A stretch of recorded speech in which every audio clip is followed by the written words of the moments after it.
Definitely, I think Maharani, Rani Bharti is a character that's completely changed my life. It's a gift that keeps giving year after year, season after season. And I have to say that, whether it's been the platform Sony Live or it's been the show creator, Mr. Subhash Kapoor, and his incredible team of writers, Nandan, Umaji, and each season we have a different director. So all of them have contributed immensely to the process of just making this series not only the most binge-worthy, series in all of India, but also the fact that, often when we talk about content, and to join this to your earlier question also about this being a soft power, whenever we make shows or films which talk about women empowerment or gender roles, we are always like talking down to our audiences. I feel Maharani is that rare show where it's talking to the people in a language that they understand. It's not speaking down to them, it's speaking to them.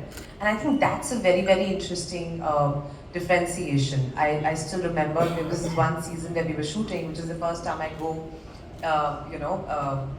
into the parliament, and I'm sort of like really stunned because it's completely full of men, and my character ends up saying that इतना मर्दाना सरकार का मुख्यमंत्री अब हमको काहे बना दिया, and she's saying something so simple in a very, very, everyday manner, but she's actually talking about politics and female representation in a very like grassroots manner, but it cuts across and it'll reach to the people that actually we're intending that message for.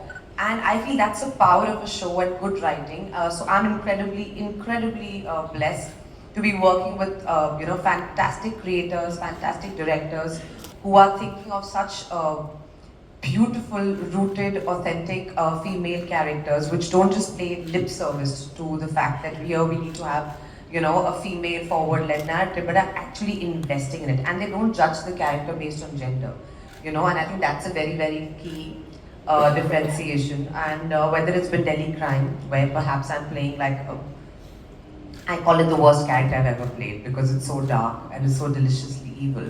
But again, like there's not one idea of what the female form must represent. One has to sort of explore that in all its good, bad, ugly, glorious ways.